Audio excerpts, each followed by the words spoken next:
লোকটি গাছের শিকড়টা কাটতে গেলে ছুরিটা ছিটকে গিয়ে পড়ে। এইটা দেখে তো সুমন রেগে যায়, বলতে থাকে, তুমি একটা সাধারণ শিকড় পর্যন্ত কাটতে পারো না। সে তখন ছুরি নিয়ে চেষ্টা করতেই ছুরিটা ছাদে গিয়ে লাগে। বারবার চেষ্টা করতে থাকে, বারবারই ব্যর্থ হতে থাকে। তার মেয়েরা বলে, মনে হচ্ছে কোনো ভুতুরে ব্যাপার আছে। দেখা যায় শিকড়টা বলতে শুরু করে, তোমরা আমাকে মেরো না, কিছু দিয়ে আমাকে কাটতে পারবে না। তখনই শিকড়টা দেখতে পায় পাশে গরম পানি হচ্ছে। সে বুঝতে পারে তাকে এর মধ্যে চুবানো হবে। সে বলতে থাকে, আমাকে ছেড়ে দাও। সুমন বলতে থাকে, কাটতে পারিনি তাতে কি হয়েছে, তোমাকে আজকে সিদ্ধই করে নেব। শিকড়টা পানির ভেতরে দিতেই শিকড়টা চিৎকার করতে শুরু করে। সুমনের শরীরটাও অসুস্থ হয়ে যায়।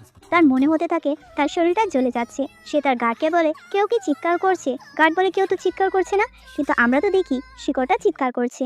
কিছুক্ষণ পরে এখান থেকে চলে গেলে তার মেয়েগুলো শিকড়টা বাইরে বের করে। সে সিদ্ধান্ত নেয় এই শিকড়টা তার গ্র্যান্ডমার বার্থডেতে তাকে গিফট করবে। কিন্তু বার্থডেতে গেলে দেখা যায় ওই শিকড়টা ওই বক্সের মধ্যে নেই। সে তার গ্র্যান্ডমাকে বাইরে নিয়ে আসে, হয়তো গাড়ি ডিকিতে রয়েছে। কিন্তু ডিকি ওপেন করলে দেখা যায় শিকড়টা ওখান থেকে পালিয়ে যাচ্ছে। তারা তো আর শিকড়টা ধরতে পারে না। সুমন ভাবে হয়তো তার সৎ ভাই এটাকে চুরি করেছে, তাই তার হাত ধরে মুচড়ে দেয় আর বলে, তোর এত সাহস কি করে হলো? অন্যদিকে দেখি ওই শিকড়টা কিনা সাধারণ একটি মেয়েতে রূপান্তরিত হয়েছে।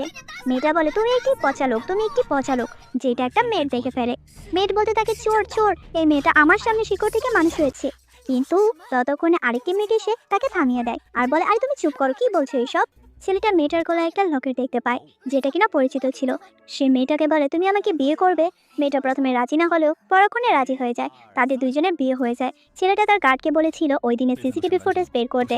গার্ডটা সিসিটিভি ফুটেজ দিলে সুমন ভিডিওটা দেখতে নিলে মেয়েটা বুঝতে পারে এখন তো সে ধরা পড়ে যাবে যে সে কি করে ওখান থেকে পালিয়েছিল। সে তখন সুমনের কোলে বসে পড়ে আর বলে, হাই হানি, এইসব কিছু বাদ দাও, চলো আমরা সময় কাটাই। সুমন বলে, ঠিক আছে, আমি তৈরি হয়ে আসছি। তখন এই সুযোগে মেয়েটা সবকিছু ডিলিট করে দেয়।